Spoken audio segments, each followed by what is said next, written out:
That happens to me all the time. All right, I'm just going to wait for us to show up on the YouTube page. We'll get started. YouTube. That awkward moment of not knowing. Wait, there we are. Hi, everybody. Welcome to the Q&A for October 2018. We're going to be answering questions live from Patreon. We don't have the full crew here today. We're missing Bloodworth. We're missing Huber. They are off doing stuff, I'm sure. Missing Kyle. Oh, and we're missing Kyle, yes. Post-box Kyle, which congratulations on BoxPeak. Yay! Round of applause. Good stuff, Kyle Bossman. Yeah, you guys ready to answer some questions? Yes. Yeah. Nice. I like that. Yeah. That's the mood I'm in right now. Yeah. Yeah. First question is from Alexander. He says, "Hello, allies. Since Halloween is so close, let's join the dark side for a moment." Alexander, we were always there. It's February of 2018. Last year's Star Wars Battlefront 2 and Need for Speed Payback were so commercially successful that every publisher has already announced that they will do their fiduciary duty and add the same kind of microtransactions to their upcoming games. Because the abbreviation for Easy Allies is EA, and since Brandon constantly says that he is enjoying those microtransactions, Santa Monica Studio hired you to quickly add microtransactions to their upcoming game, God of War. The goal is simple: get as much money from the players as possible. What money-grabbing schemes will you come up with? It's such a dirty question. I love it. Please don't hold back or try to save the game while answering this question. For God of War, you said? For God of War, that's right, yeah. You have to pay 10 cents to recall the axe. I was thinking the exact same thing. Yeah. Just auto charges it. Yeah, That's so funny. Put a credit card in before right away. Yeah. So people just manually walk over and pick it up. Yeah.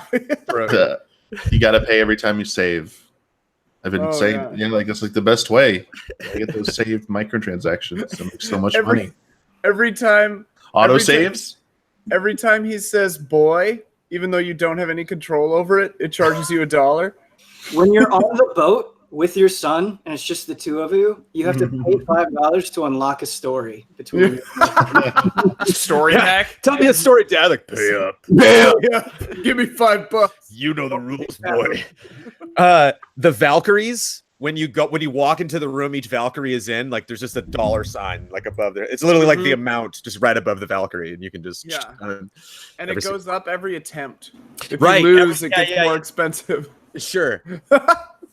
But each subsequent Valkyrie is also more expensive. Like like $5-10 for the first one, but starting from where you left, like if the first one costs $2.99 and you lose a bunch until it's $9.99, the next one starts at $9.99. Am I supposed to be offended by these? I thought I'd be kind of disturbed by this point, but like I just see these sound like great ideas. I just see Sony Santa Monica making the money they deserve. That's all I hear. Please check out the upcoming Easy Allies mobile game. Yeah. This is like a show idea, though. Microtransaction ruin any given game. Announcing 2.0. That was a fun question. Our next question is specifically for Damiani. Oh, I like this. Hi, quick questions. I know. I'm sorry. Hi, Damiani. I love Ito NT. I drink it all the time. When did your love for Ito NT start? Also, will you be my Ito N buddy? I will definitely be your Ito N buddy. I definitely started when I moved to California at some point, and I just saw. I don't remember how I was introduced to it, but I just remember it was definitely the green tea, and I definitely loved it. And it's more recently, it's just basically I like the jasmine flavor. I mean, there's the bold green tea and the regular green tea, but like jasmine green tea for me is like my favorite Ito N flavor. I think I've tried all of them. There's many Japanese marketplaces in the LA area, and I've been to several of them, and they have I've tried like the whole assortment of Ito N tea out there that I could find and get my hands on. But it stinks because where I actually live, it's not as easy to get it. So traveling down to like anything to do for Easy Allies is a secret stealth way for me to get like my Ito N fix. I will buy like a bunch of the big bottles. That's why you probably see me at the big bottles at Brandon sometimes, because I buy a bunch of them like almost every Tuesday, and that like lasts me through the week. There's a picture of you, Damiani, holding this absolutely gargantuan tea, and it is the best thing. I love it. Yeah, Ito, it is great. He said if Damiani was not there, he had another question, but we're just going to do it anyway. Top 5 times Luigi was wrongfully left out of the party. Luigi or Waluigi? Luigi. Luigi. Oh, It's Super Mario 64 is number 1. Yeah, he's not in Super Mario RPG, is he? I mean, he's not playable in Super Mario He should have been RPG. playable. That'd be number 2. I wish, because he tells you these wonderful stories in the 1,000-Year Door. I wish, after listening to all of them, because they're really long, and it kind of spans the whole game, that he would join your party. So that would be nice. Mm-hmm. But he does not, unfortunately. Either the Game Boy ones, is Land and Land 2. Was it Land? On the Game Boy? Yeah, Super Mario Land. Yep. Lack of Luigi. Yeah, that's true. Okay. All right, I'm satisfied with that. All right. Moving on. Well, I mean, the big one is that. Well, that's Waluigi. Waluigi Sneak and Love needs to happen, Right. Yeah. and Luigi would be in that, obviously, and Find Love. He'll be DLC, Yeah. so we can monetize. Our next question comes in from Varun. I'm sorry if I butchered that name. I love this. He replied to this comment. Phew, 200 words exactly. Nice. Maximum efficiency. For all the flaws in the story, the quests, the travel, there is something special about the characters, the music, and the world that just make me happy whenever I go back to Final Fantasy 15. I agree. It's strange because there are better games that excel everywhere else, but I do return to this game sometimes after many months. Another game like this for me is The Unfinished Swan. I enjoyed the children's book-like aesthetic and story. I call those and some other similar games hot chocolate games. Very nice. Because it reminds me of the sensation I would get drinking a nice warm hot chocolate whilst just wrapped in a warm blanket doing nothing. There are better hot chocolates out there, but this is my hot chocolate, and that makes it special to me. It always brings a smile on my face, and in that moment in time, I wouldn't want to be doing anything else. What's your hot chocolate game? A game which you know is flawed, isn't perfect, or maybe not even good, but you find yourself just being drawn back toward. One that puts a smile on your face. I got one right off the bat from when I was reviewing it. I remember thinking this the entire time, and it's I Am Setsuna, because it's a game that takes place all in winter. It's very cozy, though. Oh, and it's got some flaws, but it's real good. I feel like I've got a ton of them. Yeah, I've got I don't a know if few. they're like super flawed, but Metal Slug 3 is the perfect hot chocolate. It's like the most intense hot chocolate ever. Oh, it's so jolly though. Like, it's super intense. Shotgun. And it's cheap in some ways, but it's just fun just doing the zombie level. Oh, is that just animations? What's up? Oh, I think you got muted, Brad. Or I can't hear any of you. Oh, I can hear Damiani. Hello. Can I you can hear hear me? me. Yes. I hear everybody but Brad. Brad's taking the Bloodworth seat. He doesn't seem to be speaking. Brad, I can't hear you. Can you hear us? Maybe you can't hear us either. Classic Q&A problem. The headset entirely failed. Well, I'll say mine. Symphony of the Night is the first one that came to mind, but then like the Myst series and Talos Principle are like that. Talos Principle and Myst, because like you could take as much time as you need. Sip that hot chocolate. Yeah. Real good. Final Fantasy IX is just super comforting. And Yeah. fun. It's played. Hot chocolate. Oh, I'm sorry, Brandon. Go ahead. Journey, Portal, GoldenEye for sure. But I've played the campaign in GoldenEye about 5 million times. Because it's just so fun having memorized it and just knowing. Feels like I'm like in a dance routine or something. I'm just like, and then this, and then this. But and Fortnite. You know, like not Battle Royale, because every time I play that, I'm having like a heart attack. But the PvE, I really love that. That was just nice. I haven't played it in a long time, but that was just a nice. It reminded me of what he said, where it's just like I'm not that stressed. I'm just like enjoying this world and having a good time. Jones. Pilot Wings. Oh, dude. Oh. It always like I just get sucked into that game and that music. But like I swear at those controls so much, but like I just love them because I played it so much. Yeah. And you can beat it, in like an hour and 15 minutes. You know, you just like if you like do one pass on every activity. It's all worth it for that penguin mode. Sometimes it's nice to just boot up Parappa the Rapper too. Sure. Also, or 2? I play all of these comfort games at the same time. So SSX Tricky is pure hot chocolate. Oh yeah. Steam. Can you get hot chocolate in that game? You should. Just like, it should take a lesson from Red Dead. You know, the next SSX, you should be able to like sip it like all while you're like in a flip, just like we're gonna have a thermos like on a holster, and you're saying. Wait, in Red Dead, can you drink coffee while you're on a horse? No, but you can walk around with it. Like you can walk around the camp. And then, like, with R2, you just. Yeah, eating stew. I did that while eating stew, walking around. I was like, ah. I want somebody in my camp to say something horrible, and then just. And if you hold down, I think it's like 4 sips per item. But if you just hold down R, he'll like. Shove it all back or throw the coffee out. Yeah, he throws the cup or is that plate after. Is that the text that pops up? Shove it all down. Shove it. Our next question comes in from Greg the Dark Knight Kettering. Woo! Greetings, allies, with Halloween only days away. What was one of your favorite costumes you dressed up as when you were growing up? Love this question. Or if you prefer your favorite costume as an adult, keep up the great work during this busy review season, as well as Box Peak and Ian's upcoming Western musical, which is today. Woo, tonight, baby. Yeah. The first one that comes to my mind is I was Wolverine when I was a kid in 1993.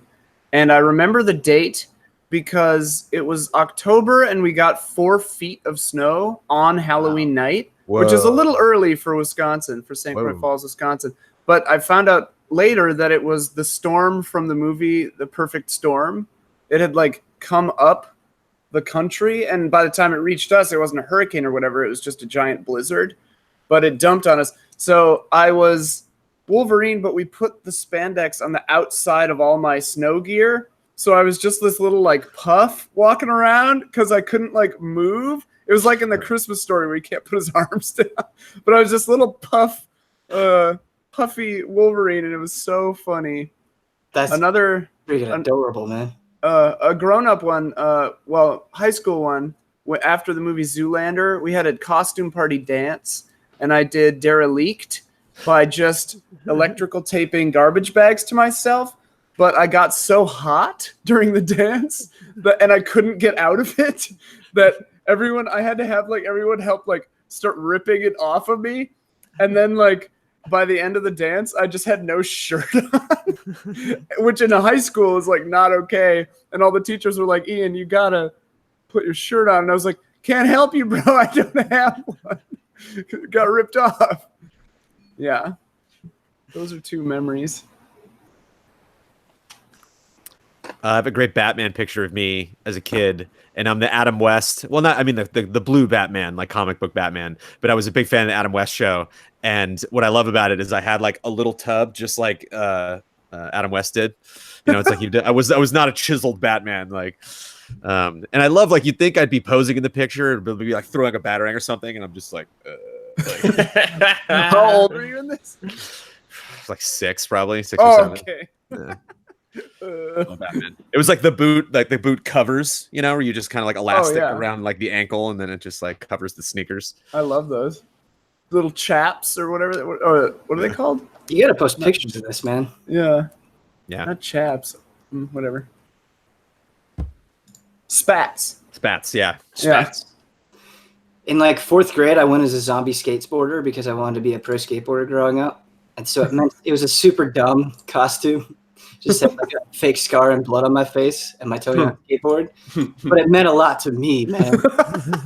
That was the realest Halloween ever. But it meant a lot to me. I could just see this, like the zombie like coming to life and then just like grabbing the skateboard. Yeah. In between houses. And instead of brains, you're just like skate. Yo. Rails. Yeah. Red. We should do a group costume where one person is Tony Hawk and then other people are just the letters S, K, A, T, and E. And Tony Hawk is just constantly chasing them around. Running like Brad, can we hear you? I was gonna say Brad's Tony Hawk, obviously. Yeah. Yeah. Yeah, I'll just be doing 900s chasing you guys. It'll be sick. Brad, do you have a favorite Halloween costume? Favorite. I made a robot costume one time out of cardboard. It was really sweet, but I couldn't fit through a lot of stuff. But it was a lot of fun. I love stuff like that where you spend all this time on a costume and then you forgot like one critical thing, like, I can't get out of my house now. Like, oops. Yeah. Damiani, you got a favorite one?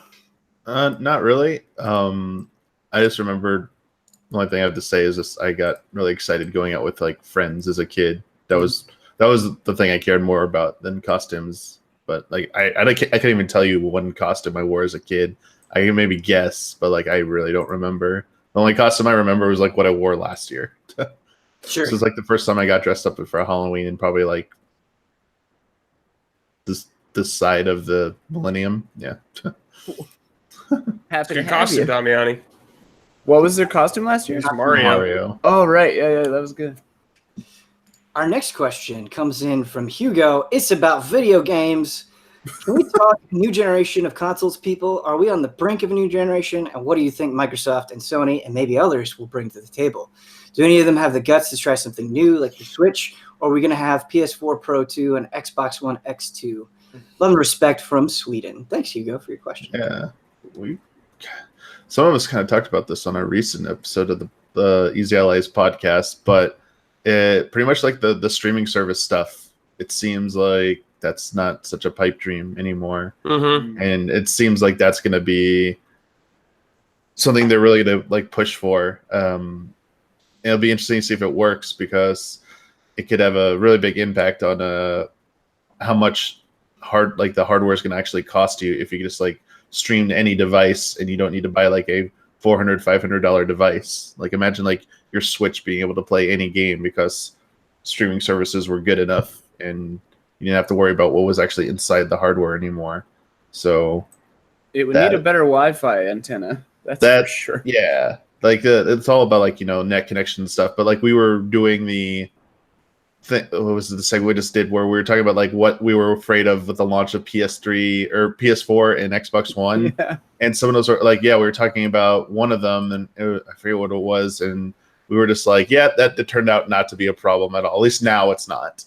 And we're like, that's probably what we're going to be like when we're talking about like streaming services. In 5 years, we're going to be like, remember when we were all worried about streaming services and they were going to be good? Yeah. What's funny that one of the things we were worried about the PS4 was the streaming service, the Gaikai thing. Mm-hmm. We were like, this isn't ready. Wasn't it Cloud Saves or Cloud? That was in there too. Yeah. There was one about Gaikai though too, if that's what it was called. That's what it's called, right? Yeah. Yeah, it was originally called that. Yeah. I think that's right. I think if it isn't, like, I wonder if they are going to go all, like, if these consoles come out next year or 2020, I wonder if they would go all in on streaming yet. I think they'd be capable of it, but they'd probably have to be good boxes on their own too. Now. Yeah, it's a weird thing to tout with a new console because it's kind of like you don't need a console. That's the whole point. You can do it in a browser. So it's like, it's something both consoles have now. So yeah, I think we'll get more attention during the generation, but like at launch, I don't know.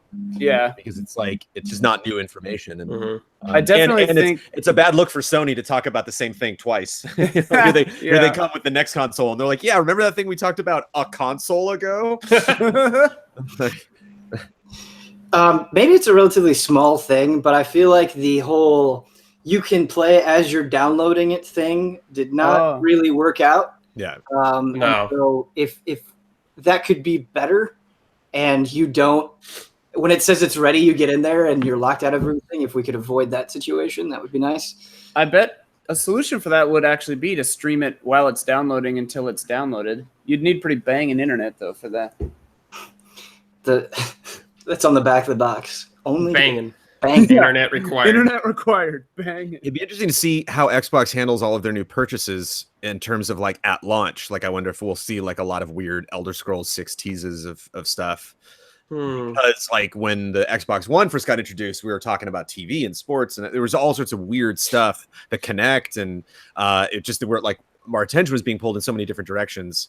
And like I just think Xbox is going to like try to do something different and just really focus just on these companies, and I could see like the head of each of these, like the head of Ninja Theory coming out and being like, "Hey, Ninja Theory, right? They got picked up by Xbox. Yes. I'm not confusing them with right." And just being like, the thing about the Xbox, Ultra Force is blah blah blah. Ultra Force, that'd be great. I also want every game, whether it's on Xbox or not, to feature an emote that says "I'm on Mixer." That Yes. Yeah. I want Spencer to have that shirt. So it's a speech bubble. It just says "I'm on Mixer." Any other thoughts about the upcoming generation? I think they'll be like what they said about PlayStation Pro 2 and Xbox One X2. That's probably what we're gonna get out of these companies. Oh, I think it'll be PS5. The next Oh no, one I for know sure. that. Yeah, that's what it'll be called, but that's what it'll be. It's just a good box. They're not gonna do anything weird.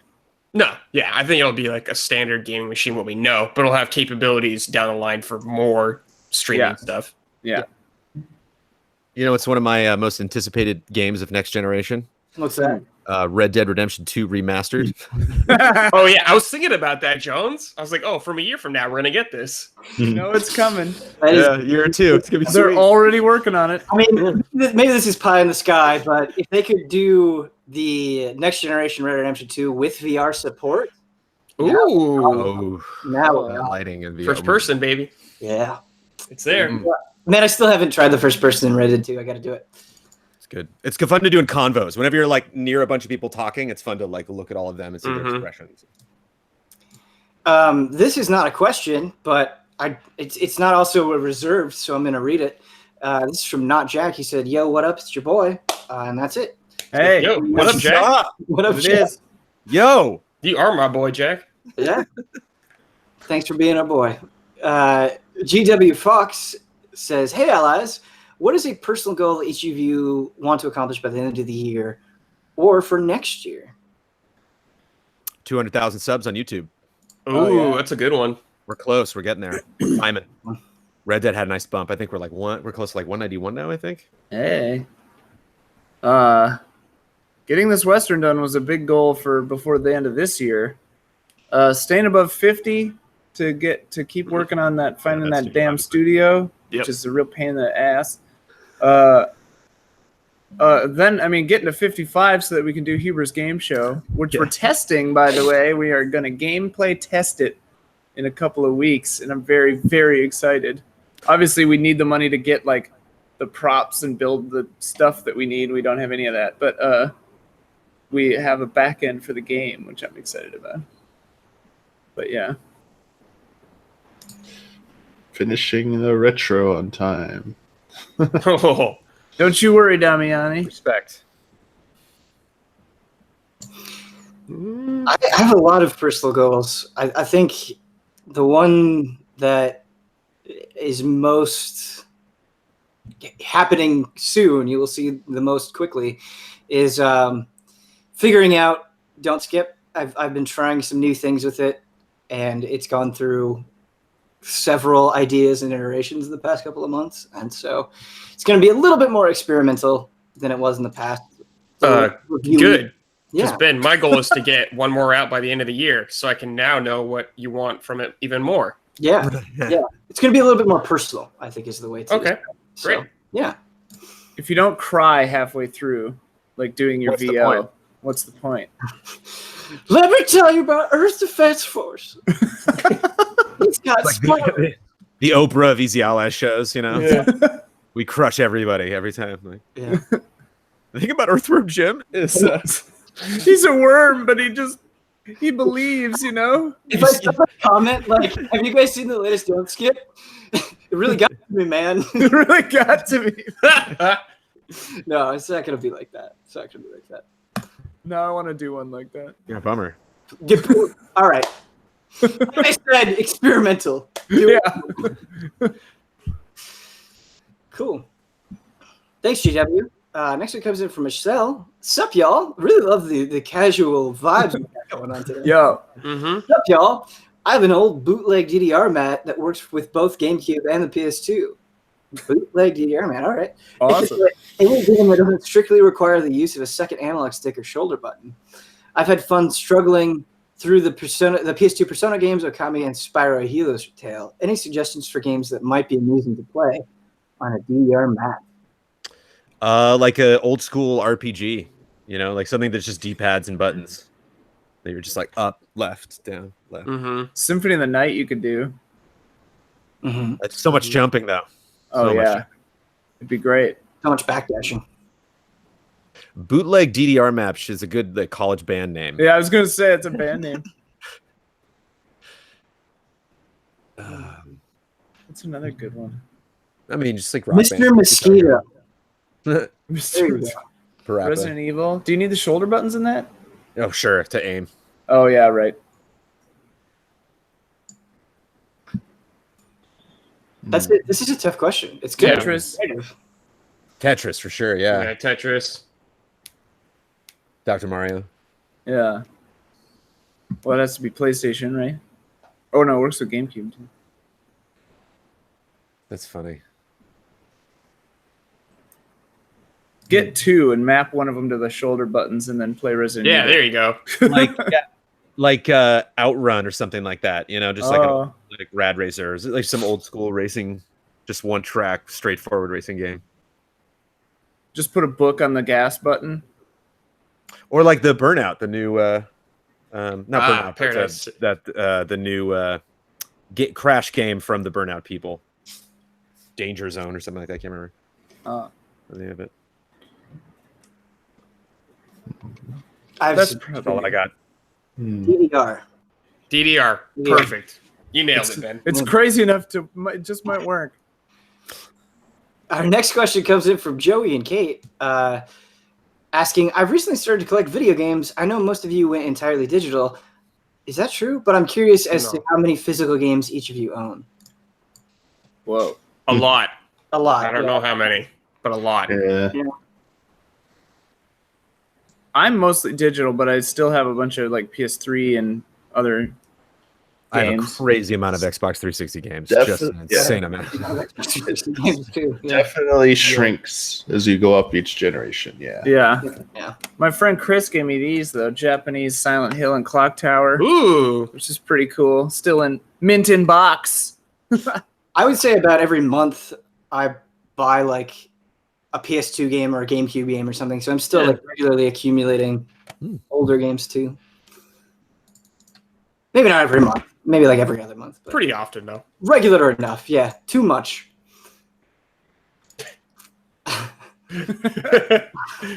Our next question comes in from Michael. He says, hello, Huber. Unfortunately, Huber's not there. So It defaults to Damiani based I'll on the rules that RPS we... Huber, don't worry. Yeah. I got Hello, it. Huber. This month I found out that Shenmue was announced to the Sega Saturn back in the day, and it seems like an interesting version of the game. Do you think this cancel version would have been good? Oh, sorry. What was that? Say it again. Do you think the Shenmue on the Sega Saturn would have been interesting? Would have been good? I don't know. It might have hindered Yu Suzuki's vision for the game. So I don't know, dude. I don't think so. Need the VMU to really get the true creator's intent. Brad, you have won the day. That Chilling. was beautiful. Still perfect. Our next question, thank you, Huber, comes in from Jeffrey. Why are there no more Gundam streams? Is it just because Kyle is busy with Black Peak, or because you all aren't interested and are too busy to do it anymore? I miss the amateur Gundam construction streams, and I hope they come back if Ben and company are interested in doing it again. So no, we love doing the Gundam streams. Box Peak was part of it. Being really busy is part of it as well. Like right now, in this moment, it is the worst time to do the Gundam construction streams. But with Box Peak winding down and with us being interested, I definitely think we'll do it again. It was always meant to be like a casual, fun thing. Yes. And I think it being casual and fun was a huge part of its appeal. And so, yeah, it will definitely come back, I think. Right here, baby. Is that fair to say, Right Brad? here. Yes. I would definitely don't want Gundam to be like, oh man, we got to do Gundam. Mm-hmm. Gundams should be exciting for us, and when we got free time, we're just really busy right now. Mm-hmm. And it's like the whole day when we do it. because it's 4 hours and we got to get there. We usually did it on Fridays too, so we'd be stuck in traffic both ways. But yeah, we definitely want to go back to it. For sure. Make noise, Jones, or it won't go I gotta big. build this. Yeah, gotta build totally it. build that. Gotta build that. Gotta get Brandon in there, man. Gotta build that BB-8. Yeah, we need a bigger desk. Yeah, please be excited. Mm-hmm. We'll come back. It's too bad Kyle isn't here because I would love his input as well, and I don't want to speak for him. But, I know he enjoyed doing it as well. Yeah. Our next question comes in from Robert. Right here and right now, as a collective, which of these games would you say is the best? Oh, boy. Here we go. No, you're good. Arkham City, Dark Souls, Skyrim, Uncharted 3, The Witcher 2. What was the first one? Yeah. Sorry, I'll do Batman. it again. Batman Arkham City, Dark Souls, Skyrim, Uncharted 3, The Witcher 2. Dark Souls. Well, my Probably vote Dark would go to Souls. Arkham City, but I know Dark it Souls. went against you guys. Yeah. I love Arkham City, but there's Me too. There's some crazy stuff in Dark Souls, and that's like this is just retro me talking. Where like I've seen that entire game now, and there's some jaw dropping stuff in there. Skyrim's still pretty good. I would take Dark Souls much more seriously if I'd done a playthrough right now than I would have Skyrim, because I've just played Skyrim so many times. Got that remaster, Jones. But those I are all don't good think games. Dark Souls is the one I'm most attached to from that list, for sure. You could play it on the Switch, Jonesy. I could. I love that though. Just I encourage more questions like that. That just like these 6 games, best one go. Like, that's fun. It's a fun game to play. But yeah, all those are really great games. They are. Yeah. Yeah. They certainly are. Dark Souls. Dark Souls. Soulsborne Allies. Continued. Ulf asks, I was rewatching the Luigi's Ghost Match and tournament from 2 years ago. One of my favorite tournament streams, by the way. We were just talking about that. know. Yes, we were. When this question came to me, what kind of unconventional tournament streams do you want in the future? Oh, I had an idea that forget where I said it recently, but Super Mario Odyssey just introduced another new photo filter. It's like manga mode or something. What? Where the photos look like it becomes like a page from a manga.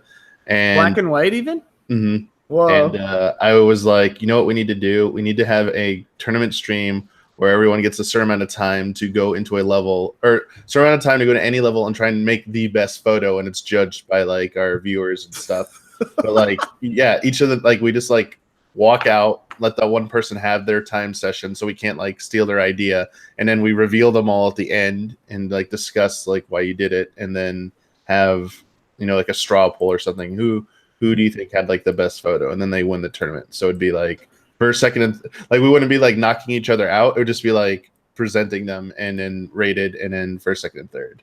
Wow. That's a crazy idea, Damiani. That is into real it. crazy. I'm into it too. The Dark All Knight power. in chat says Magic the Gathering, and I would love that personally. Yeah. Sure. That would take Especially- a long time. Yeah, it would take that's a long time. multiple weeks. Well, they're introducing player friends in Arena in November, so we could do a digital one too.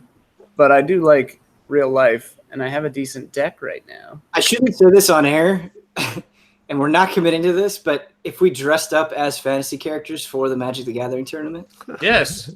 Had backstories and whole. Yeah.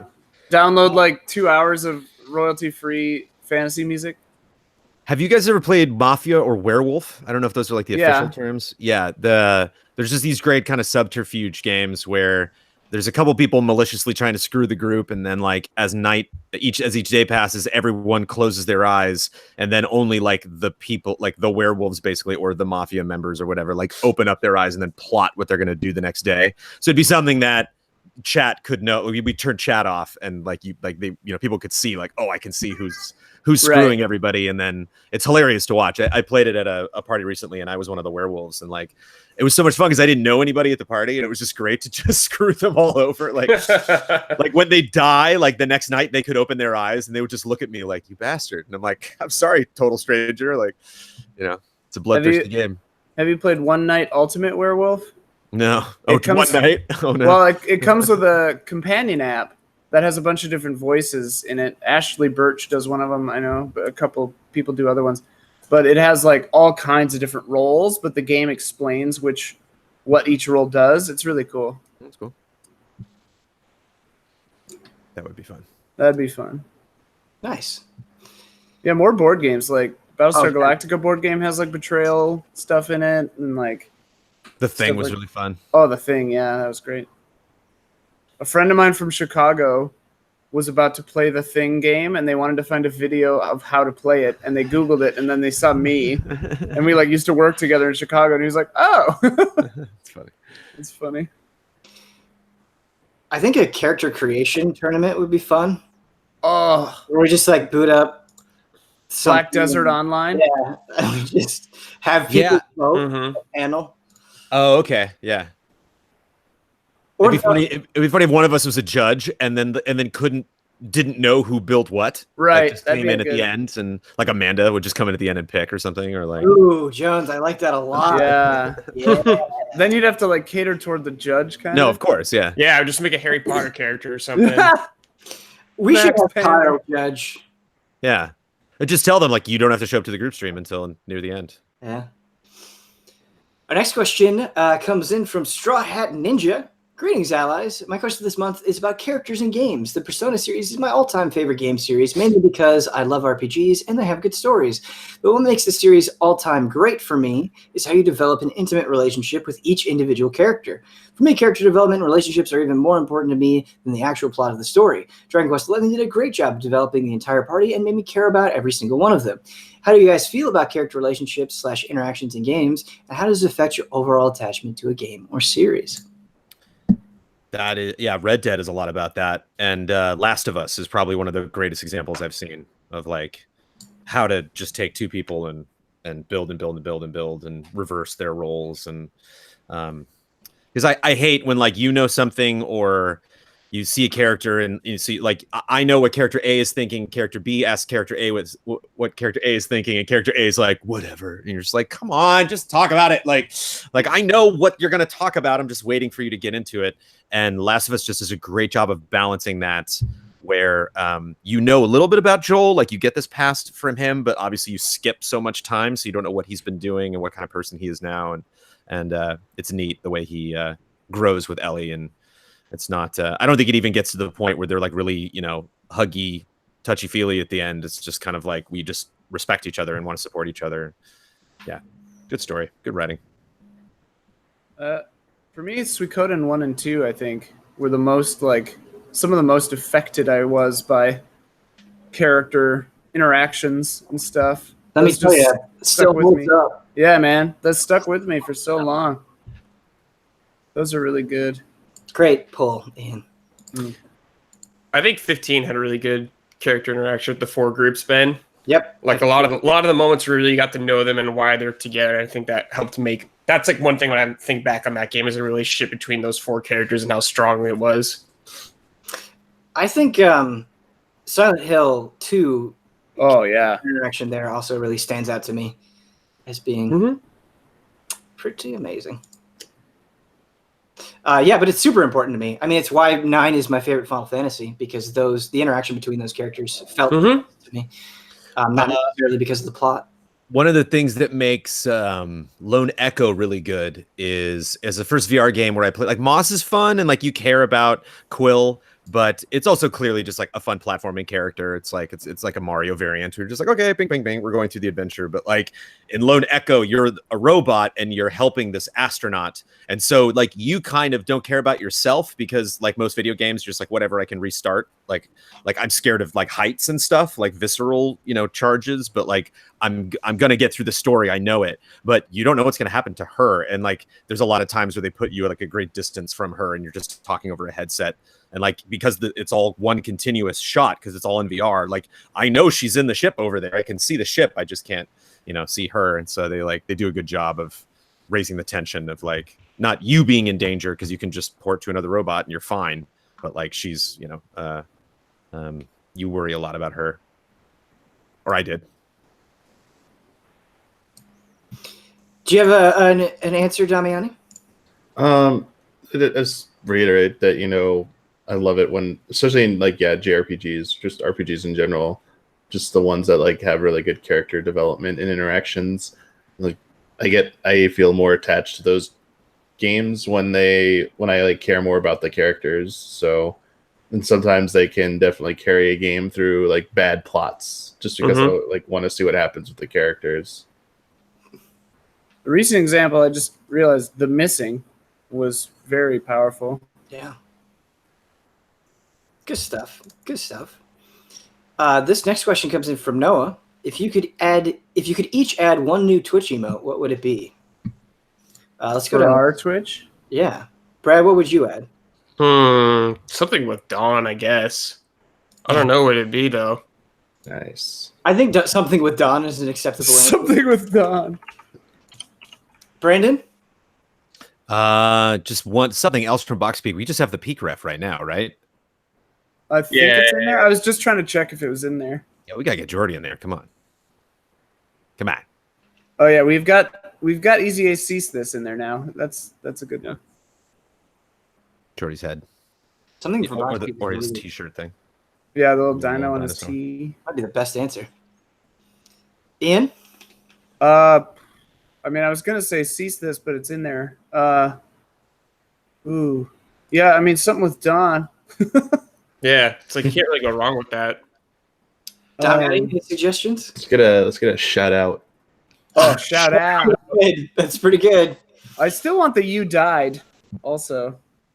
I think we would get a lot of use out of a double barrel shotgun. Mm-hmm. I Where think that would be holding it so you can put it with other emotes. Yeah, Yeah, absolutely. We Putting should it with get other emotes is good. a series of 4 emotes that spell out meaningful kill. Mm-hmm. Imagine just a wall of meaningful kill. Chat. It's so fucked up. Fun question. Just give me a Kazuma. Yeah, Brad. Yeah, There just we give me go. Kazuma. We would also get a lot of Right. Yeah, hell yeah. cute chat. Yeah. Another fun question from Silent Constant. In honor of Red Dead Redemption and the Western horror musical, describe for me your ideal Western character. Outfit, weapon of choice, demeanor, job, class, etc. Basically, give me your D&D character build for a Western-inspired campaign. Well, as will become clear, I really like freaky, mythic westerns where no one's powers or motivations are entirely clear. People, very ancient, undying mystery people who suffer no fools, chaotic neutral, kind of stuff. I like that. Maybe have some kind of dark magic power of some kind. I like that. Little El Topo weirdness in there. I feel like Brandon would just be Brandon. But with a hat. Yeah. Brandon, you're muted. Yeah, sorry. I was typing. I was looking. Oh, it's okay. It's all right, brand manager. I understand. Just got to get done. Got a deal. Gotta make the deal. Yeah, piggybacking on that, definitely Dark Tower vibes. Oh, yeah. The hat is so key. It would have to be just this gigantic hat. And yeah, very, very long pistols, all black. I just want to be a duelist. I just want to run around getting in pistol duels with people. Mm-hmm. That would be my fantasy. I just want to be like a crazy old prospector or something from the Wild West. Like everyone thinks is crazy or something like that. Like talking to people and they all think you're nuts or something. How fun would that be? Pretty good. Damian, do you have a Western fantasy? No, I mean, I just always associate Western. Since I just watched like the last 2 films in the Man with No Name trilogy, I'm late to the party, but obviously like that look, like, yeah, I'm just, yeah. I like the movies. It's like it was really awesome to watch them, but like I've never been like into Westerns though. Yeah.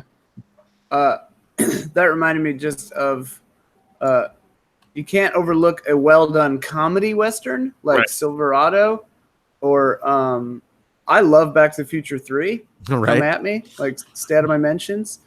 But Yeah, that kind of stuff I also love. Blazing Saddles. Oh my god, Blazing Saddles, yeah. Shanghai Noon. Oh Yeah. my god, I want to be Jackie Chan in the Wild West. Hell yeah. Good answer. That's a good answer. I want to be Jackie Chan. How sick would that be? Man.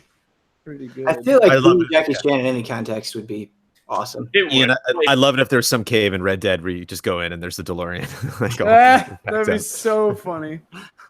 I want you to meet a guy in a bar who's like, look at this, or is like, look at this, steady as a rock, but I shoot with this hand. We've got a tough one, I think, from Jason. Okay. He says, "Hey, allies, let's say about right. someone has never heard of you before and received a picture of the group, as well as a list of your names. However, the names are not matched to the faces. They're asked to match the names on the list with each face they see. What do you think they would choose?" I see people mistake Brad and I. Mm-hmm. I've seen that before. That's interesting. Yeah, which is I have no idea why. I often get mistaken for Sophie, so I think Yeah. That is true. I've done that before. Oof. This is tough. This is tough because like we're all like kind of just interchangeable white dudes. Yeah, that's why I think like our sauciest compadres, Mr. Damiani. I wonder if they could make the connection there. It's inexorable for me. With Like, his lineage. and it depends on if they get Bloodworth or Daniel. Because Daniel could be any of us, but Bloodworth is basically Bloodworth. Yeah, you know. You know. You know, you could see it in his eyes.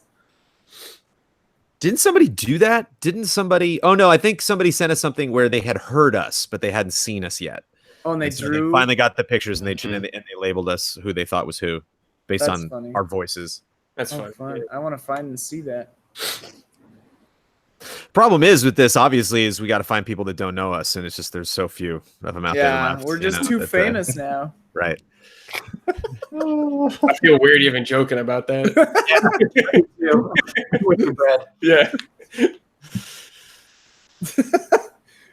We're super not, though. Yeah. That's not clear. We're anti-fame. Yeah, we suck.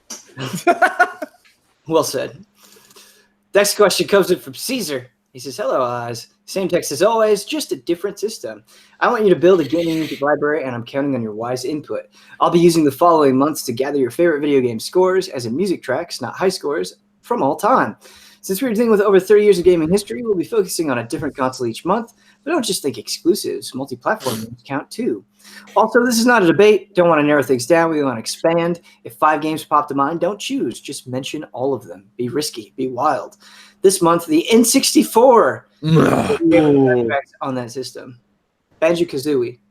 Yeah, definitely Banjo-Kazooie. Not good as in like replayable to listen to, but you know, watch GoldenEye, then play the game, and notice like how they recreated the score and like wrote new tracks that like kind of sounded like the score from the film. I was actually going to say GoldenEye as well.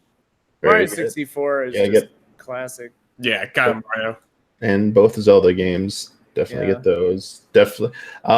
It's interesting. I like it, but like it's kind of like a unique track. 1080 snowboarding soundtrack. It's like rock and like I forget what the genre is called, but like it's pretty. I don't know. It was they thought it was good enough to release a CD for it of all their games, and I was like, oh, I actually liked it. I think like I like Blast Cores. I like the soundtrack. There's like certain tracks in there as well as like Star Fox. F-Zero X, like you just want straight like guitar rock, like yeah, like F-Zero X is like amazing. There's like an actual like album out there called F-Zero X Arranged, but like they actually played on real instruments instead of like the in-game music, and it's like great. I mean, what else? Pilot Wings. Pilot Wings has some like jolly like tunes in there. Pokemon Snap, maybe. Oh, definitely. This is so funny. I Googled for other ideas. I was like, best N64 soundtracks, and Pitchfork has an article just with the best songs. Oh, the individuals, nice. Individual songs, yeah. And then they're like, listen to this if you like Bella Fleck and the Fleck tones. It's like, come on, Pitchfork. Yeah. Settle down. Don't remember Sin and Punishment soundtrack if it was good or not. Which one, Brad? Brad, we lost you there. There's Brad again. So Brad is impersonating Bloodworth this week. Brad tried saying something again? I think he loses lost us too, yeah. Oh no. I think he's got to like restart. Brad's having problems. What about the internet? Star Wars music's always good. There's all the Star Wars games on there. Yeah. Perfect Dark score is I. It's okay. It's catchy. It's okay. There's some. It's okay. Yeah. Got some head bobbing tunes, but Super Smash Brothers just sure. has a handful of tracks. You can see the influence in the rest of the series. Yeah, I'm thinking of like third-party ones. There were a lot of third-party sports games. Can we count like Animal Crossing from Japan? Sure, that definitely counts. What about? Yeah, I'm just trying to remember if there's any others. I think that's a pretty good list, though. Oh, the Castlevania games on N64. But yeah. Brad was trying to say that. That's Brad's. Definitely Brad was picking that.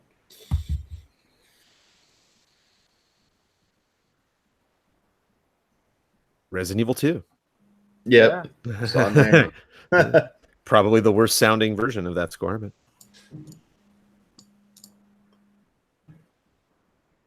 oh, Mario Kart. Did we mention Mario Kart? Not explicitly, no, we didn't. Not explicitly. I just skipping over like obvious. Yeah. Every first party Nintendo game is sure. Yeah. But definitely Mario Kart. The Rainbow Road, Mario Kart 64. It's like the most.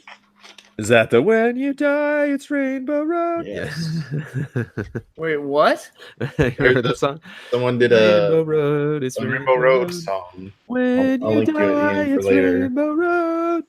They say that? That's so funny. No, just some guy wrote it. Some random guy. Oh, okay. He sings it really poorly, but perfectly at the same time. It's like completely intentional. But that's awesome. Yeah, there you go, Ian. Someday. Hard to get that out of your head once you hear it. When you die. All right, I think we've got it. Oh yeah. I didn't know if there's any like others that anyone had. I'm sure there's obvious ones that we're missing. Does Conker's Bad Fur Day have a good soundtrack? That one I don't know. Okay. It's been a while. It's very jovial, but it's not. I don't think it's memorable. Okay. That kind of stuff. Jonas has a question about our goatees, if you want to get into that. What are you laying the most weight on when choosing goatees? Mass appeal or your own personal feelings? The latter. Yeah, mass appeal is very little to do with it. Not a consideration. I think mass appeal comes into play when you're nominating something. When it's just like let's make sure we don't forget something. So if like a lot of comments came up in chat, or I thought of getting lots of seeing lots of social buzz, and they'll be like, okay, the missing, like great example, like you just brought that up. So like that's I'd be curious to at least check that out because I don't even know what the game looks like. But it'll definitely win Best Swear 65 game. Right, which is a contentious category. It's but tough. like I think when we're actually picking stuff, it's all about your experience. And others, like I wouldn't like be like, well, that person from that publication really liked it, therefore it's good. But like I love getting different perspectives on things. I love seeing, hearing from people and not necessarily, how good they thought the game was, but for the reasons why they liked it. Even if it's something that I already played. It's just neat to try to get as much perspective as you can. Yeah, I feel like we can always have some really good conversations during Game of the Year. It's going to be tough. I think there are going to be things that I could see it coming down to a couple of things and very select individuals being passionate about those things. And yeah, we'll see. Picking categories is interesting too now because at GT we just had a set and that was it. And I think we swapped out stuff like every now and then, but like we've definitely got a lot more malleable with Easy Allies as far as what we pick. So it'd be interesting to see what I think Metroidvania should be its own category. That would be, I think, a real cool conversation. If not to pick a winner, but just give credit to how many incredible games like that we got this year. This would be the year to do it for sure. Yeah, definitely. Messenger and Guacamelee and Time Spinner. yeah, Hollow Knight, which came out last year, but it blew up on Switch. I don't think we need to put that in Metroidvania because that'll be Game of the Year. So I think it'll get its due. I like its due. Raymond asks, donuts or bacon? Donuts. Wow, bacon for me, 100%. Right, they're right next to each other, like sizzling bacon and a nice. Yeah, sizzling bacon. This one's easy for me because I don't eat red meat. And I Just love bacon. donuts. Man, Brad, I got bacon in my tummy right now. Donuts v bacon. Mm-hmm. The conflict. Yeah. I guess if going on taste, I would say I've had a donut that's been better tasting than bacon. I don't prefer either. I'll be fighting the bacon fight by myself. Yep. When the world ends. Ben, have you ever had bacon on a donut? No, I haven't. Is that a thing? That's the thing. With bacon on a donut. I like bacon on a burger a whole Bacon lot. anytime. Big fan of that. Yeah. David, That works real good. David asks, hi, allies. If you could have one Pokemon in real life, what would it be and what would you nickname it, if anything? This single Pokemon will obey you as they do in the games and anime. Thanks for your time, love, and respect. Snorlax, obviously. It's a good one. I imagine Brad would choose Snorlax as well. Did they make like a baby Snorlax? Is there like a smaller Snorlax now? There is, yes. Okay, yeah, baby Snorlax. I wouldn't want this gigantic thing in my backyard. It's like, Brad's muted, unfortunately. Poor Brad. Poor Brad. Always still Pikachu or Mew. I think Gengar would be my choice. Just to see the mischief he would get in. well, that's the thing. The hardcore elemental ones, like I love, Charmander, but it'll burn my house down, man. Like, gotta be careful. Right. True. I imagine Gengar would almost be a Death Note situation. Would be getting up in trouble. Well, you'd also like I'd have to go train. I'd have to fight this thing. Like it would be so depressing just to have Pokemon like not doing anything. It's like, oh, I got to get you out there. Make you help it realize its potential. I have to leave my job and everything. Just be like, I'm all in on Snorlax now. Can you hear me? Test. Okay, Charizard. How could I not pick a badass fire-breathing dragon? Fly around the world. My pet. Yeah. Burn your And I house. could fly on him. Yeah. Like I love Snorlax, but like he'd suck to have. He wouldn't do anything. He'd just sleep in my backyard and eat my food. Yeah, but you could sleep on Snorlax's belly. Or I could ride a dragon through the sky, Ben. Yeah, but then when you're done riding the dragon in the sky, you sleep on Snorlax. Basically, Totoro. Yeah, that's true. Gardevoir seems good, but I gotta snuggle up next to that Guzzlord. Yes, very snuggly. Gotta be Chandelure. Guzz. I imagine Huber would pick Guzzlord too. You should go as Guzzlord for Halloween. He should go as Guzzlord. Oh, nightmare.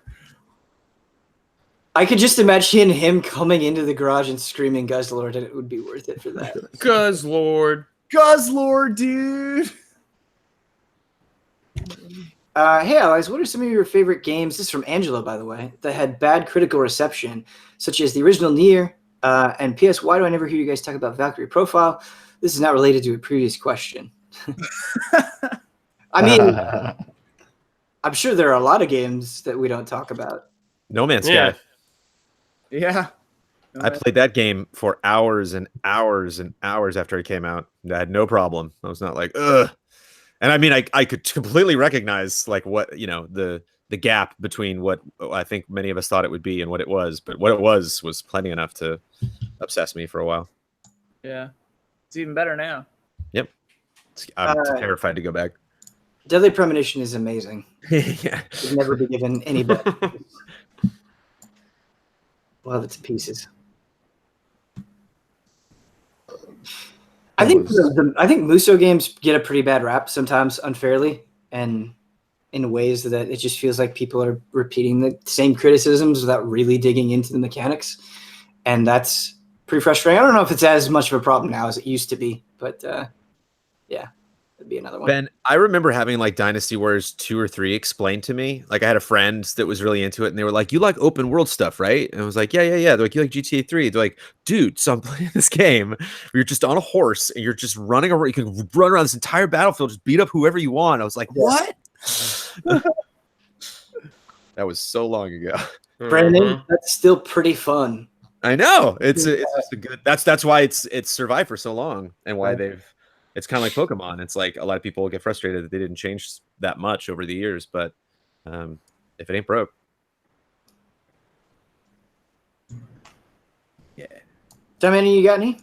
I guess their definition of like bad critical reception. Like I can't think of one that like got like universally bad reviews. But if you're talking about like, I don't know, something got like middling reviews. I guess like one of my like favorite games was Arcalad Twilight of the Spirits, but like no, it's hardly ever talked about, and I don't think a lot of people who've played it or a lot of people who reviewed it seem to like think it was just like an okay game. But I, for whatever reason, like really liked it when I played it and thought it did a lot of, at the time, like I thought it did a lot of unique things like I hadn't seen before, and I was like, "Oh, this is really good." Like I thought it was really good, and it was really different, but. No, I should really play it again more recently to see if that still holds up. Yeah, kind of similar to what Jones said. Like the ones that are coming to mind right now, and I'm sure there are others that I can't think of, but the ones that are coming to mind are the ones that have like improved dramatically since they came out. You know, like No Man's Sky, or I have a huge amount of respect for like the systems of Sea of Thieves and Diablo 3.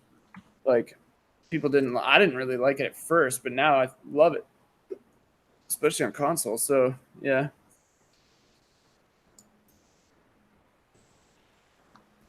All right. Diablo 3 on Switch coming soon. Mm-hmm. Yeah.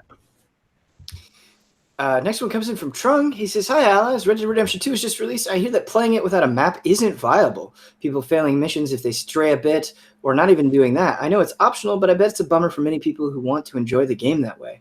My question is, any other games that had some cool ideas but didn't work out in practice?" I feel like Never Dead did not work out at all, but it is a cool idea.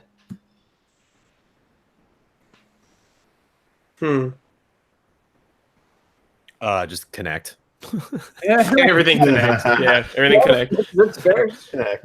There was like that Sesame Street game and like maybe Adventures. There's like 2 or 3 games. You're like, okay, here we go. Oh, Jones, Outbreak, man. Resident Evil Outbreak. Yeah. It was crazy. The idea of that back then was crazy, and it's just like pretty weird when it came out. It was not the time to do that. Yeah. Yeah, it's too early. Surprised they never really got back to it. You can co-op RE6, but like then 5, but like I'm surprised they never did some like 4-person Resident Evil survival. Yeah. Well, isn't that horrible Umbrella whatever? Umbrella Corps? Isn't that 4-player? I have no idea. But like an actual campaign, you know, where you're like meeting NPCs and you all start at different parts of the map that are just random. They scatter you, like fun. Kind of like a really slow Left 4 Dead, you know, like. But yeah, good call. Shout out. Shout out. This one's from Liz. No question, just a reminder that I love you all. Extra Osman for the fantastic re-premiere of Box Peak. What a nice message. Thanks. Hey, thanks. Hey. What's Box Peak doing? Got another question from Tars. Hey, allies, with Halloween around the corner, I've been listening to some ghoulish music. I love describing things as ghoulish. Good word choice. Yeah. And for the jolly vibes, it's mainly been Oingo Boingo, playing Dead Man's Party, and Skin at least once a day for the last couple of weeks. So good. Are any of the allies fans of Oingo Boingo? What are Yes. Yes. Yes. I missed the entire last half of that because we were all yelling about Oingo Boingo. Yeah. Oh, sorry. Yeah. What? Sorry. Is there more to that, Ben? What are some of your favorite 80s music bands and artists? Talking Heads. Oingo, Talking Heads, absolutely, Jones. New Order is one of my favorites. There's a lot of cheesy stuff from the one. 80s, and there's a lot of songs. Like, I think Van Halen is the best of the bad, as far as like Van Halen's a good band, but like Hot for Teacher, for example, like came up. I think it was like I sang it sometime and everybody groaned, but it's like just like pop in Hot for Teacher, and like Eddie Van Halen is like working so hard in that song. Like that is He's a wizard. That is like, yeah. The drums are great. He's a wizard. Like it's insane. Like He's the sounds that he can produce, and there's some tracks for Van Halen where it's like, this has bad lyrics, not a great tune, you know, like this is repetitive. Like David Lee Roth is just a clown, but like damn, like it's you can tell it's kind of like Metallica. It's like I try to like shake people with Metallica and just be like, please just just at least if you don't like this, recognize that these are 4 incredibly talented people. Oh, absolutely. That are putting this together. Like you can't just wing this. Like this is really, really difficult music to play. I get that Metallica is popular and it's fun for people to shit on, but like I don't know how you can listen to albums like Ride the Lightning, Master of Puppets, and Injustice for All and be like, this sucks. Such incredible moments on all of those albums. It just Tears for Fears, also awesome 80s band. Yeah. Check them out. The original There's so many good Mad World. So many good one-hit wonders from the 80s too. Yeah. I mean, I always love going back and hearing like a song on like and being like, oh yeah, I remember that. The Depeche Mode's "Enjoy the Silence" is like, just, especially because it got like covered recently and stuff, and it came back and everything. There's a lot of stuff from the Top Gun soundtrack, which is like surprising. Yeah, because I listen to that soundtrack so much. And then Mighty Wings, which everyone that's like inspiration for Ken's music in Street Fighter, pretty much. I listen to the Back to the Future soundtrack a lot. I listen to those songs. Yeah. I remember hearing songs to the Back to the Future soundtrack, and I was like, "This isn't in the movie." And then, like, I watched the movie again, and I'm like, "Oh, it totally is." It is like Scarface's soundtrack. You could find it, and we said heaven. It's like, when is this in it? It's like it did for 5 seconds. I think it's like when he finally gets back, and like it's just on a radio in the background. And like, Huey Lewis in the News, Peter Gabriel. I mean, and Prince and Bowie, and obviously, like the biggies. Yeah. Oh man, Bowie's a big one for me. But Talking Head specifically, I remember kind of laughing at, because I was like in the 80s, I'm like, like 8 years old. Like, and I remember like, being like, oh, it's funny music, those weird guys, the weird videos. And then like growing up and being like, wait, this is really good stuff. So. I was just listening to Stop Making Sense last night. I think they are criminally underappreciated, but Motorhead would be another one for me. Oh, yeah.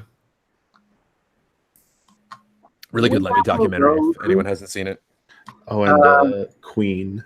Oh, Queen is great. Yes. Wait, are we talking about bands that started in the 80s or bands that were also before, but also great through the 80s too? Oh. Yeah, I've been keeping it pretty flexible. Like, as long as you were prominent in the 80s, I think it counts. Oh, also Weird Al Yankovic. You guys are killing it for years. Heard of it. In the 80s, man, was Dare to Be Stupid. And man, Jones, I saw him in concert. Did you really? He's so good live.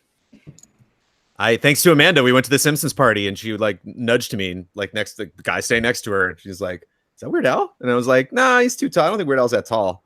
And like totally Weird Al. And like, but if it wasn't for Amanda, I would have walked right by him and just like got to be like, "You're the greatest, man." Like freaky tall, yeah.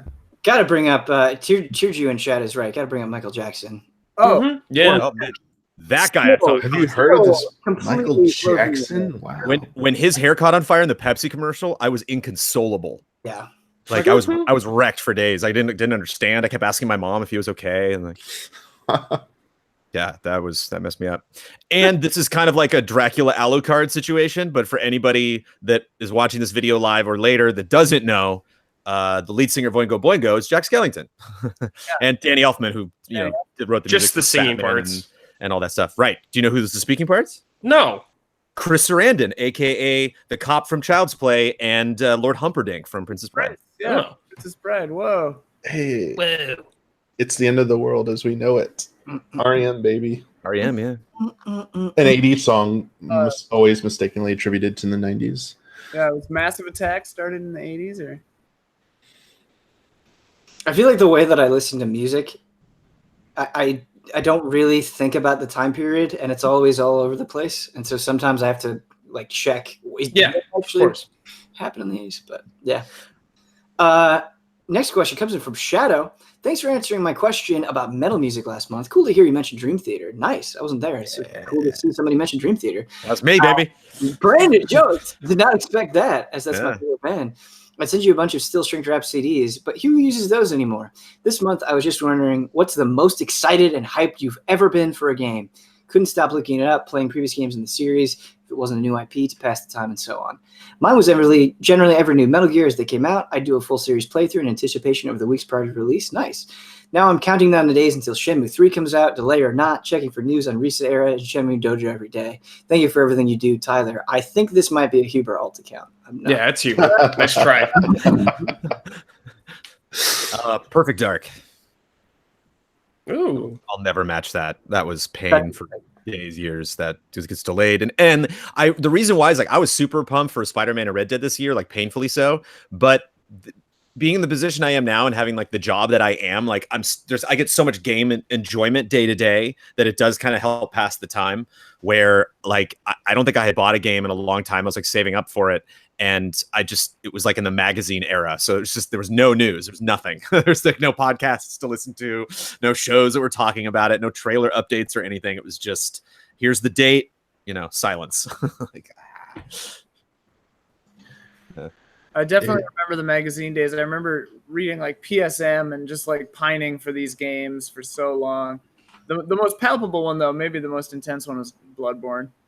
I was looking at my marbles for that game. I felt like that dominated easy mandatory update for a long time in a good way. There were a lot of good skits. Project Beast constantly. Yeah, Project Beast, yeah. I've never been more excited for anything in my life, than Metal Gear Solid 2. Oh. That the day it came out I was so happy. Like my dad he was on a business trip and he brought it home.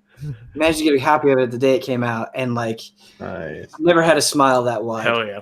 And I hated that game not hated, but I was Disappointed. disappointed for a while until I came to what Metal Gear Solid 2 was. Just because I was so excited. And I forget if I told you my story about getting Metal Gear Solid 2 on lunch day. Waited in line with some of my friends from school. Yeah. And it was the same day that Xbox was launching at Best Buy.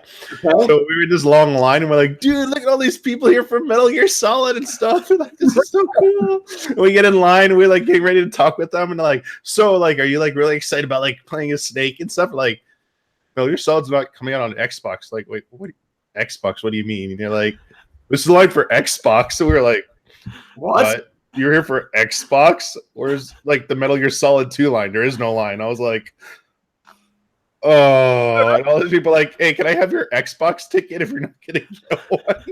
We're like, here, sure, take our like tickets to get an Xbox. You guys are so excited to talk to people. That's it was fun talking with them, but it was just like this look of like, oh, they're not here for Metal Gear. We're nerds compared to them. But lucky day that you didn't have to wait in a dumb line. Yeah, we just walked in and like got it, and we're like, yeah, we're going to play now. See you later. See you suckers later. Twilight Princess was the most hyped I ever was for a game that I can remember. Just because the year, it took so long for that game to come out. I mean, that E3 moment was one of the hypest ever, right? Brad, we may have lost you. I think we lost you, Brad. No! Such a hype moment. At least you got the answer. Mike. It's his internet or something. Like it gets like, and then we lose it. I mean, do you have a hype moment? I was gonna say there have been several ones. Twilight Princess was a big one for me as well, and it was the like delays and crap made that ridiculous. Like I was so excited when it was originally coming out in like 2005 for GameCube. And like that delay was like one of the most like gut wrenching things for me in terms of a video game disappointment. And I was like, they're like, it's indefinite. And all the reports start saying it's going to be like probably a year. And I was like, no, this can't be. It was like 1 month away. Why? I was like my life was like revolving around it at that point. Like I was in like school. It's like I'm just gonna it's gonna be like fall break. I'm just gonna play it or something, or it's gonna be like over Thanksgiving. I'm just gonna play Zelda for a week. It's gonna be so good. And I was like, I have to wait another year. I was like, I hate this so much. Man, I'm gonna be pretty stoked on Animal Crossing Switch. No, why are you saying why? In a way that's different than I get hyped for other video games. Why, man? Why? Brandon and I started playing some Pocket Camp again.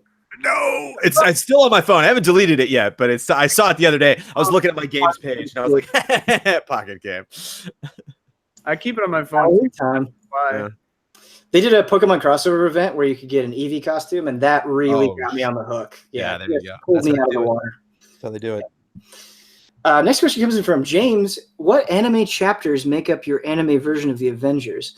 I think James might mean characters here, as opposed to chapters.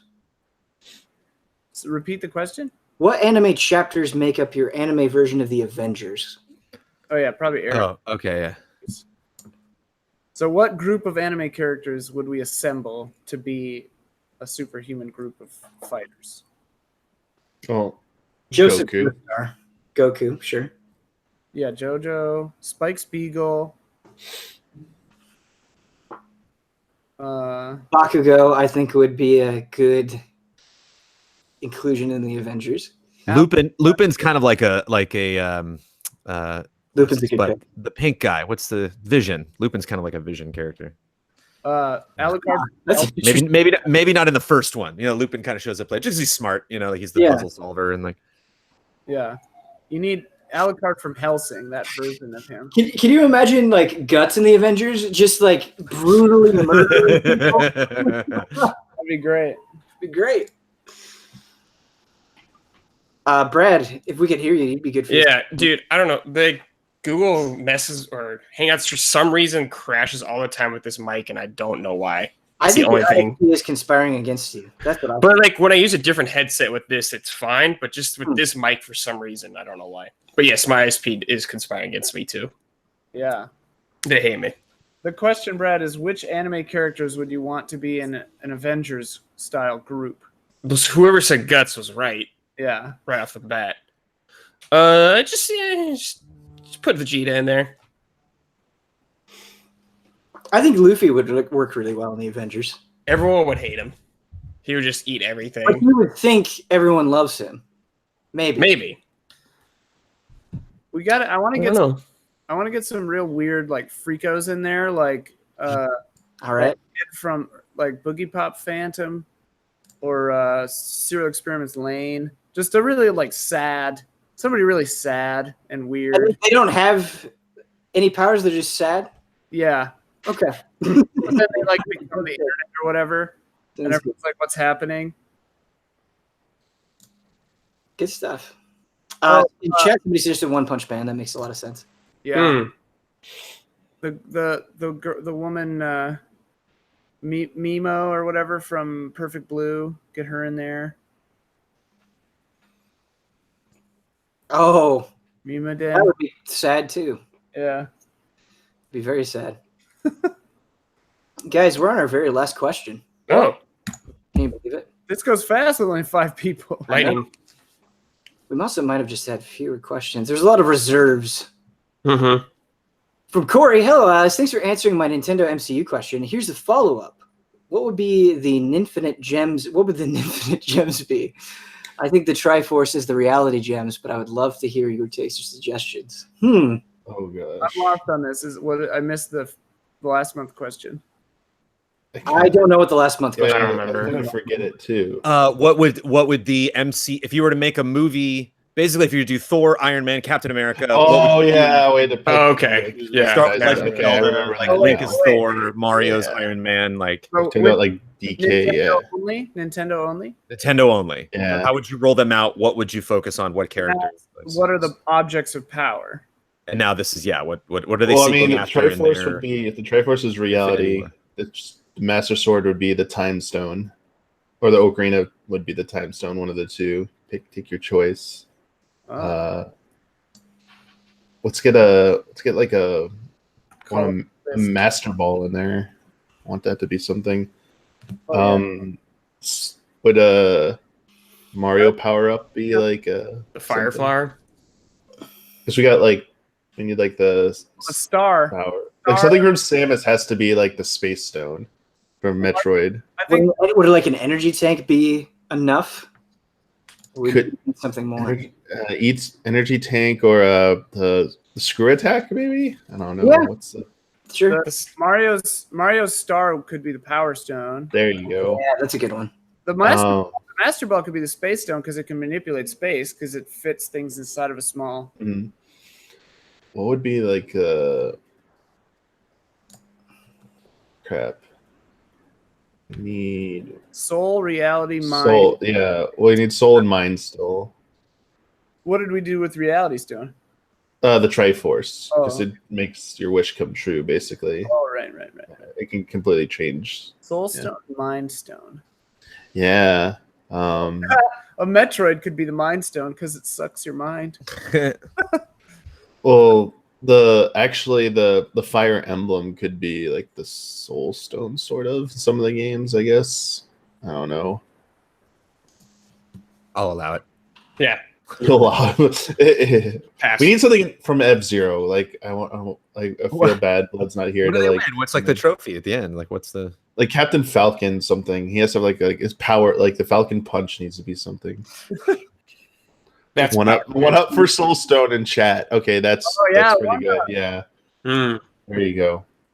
You won that one. Perfect, yeah. We got it. Also, New game coming out. space stone because you get bigger. Man, I can't believe we're done at like 1:20. This is nuts. Yeah. Well, thank you to everybody who submitted questions.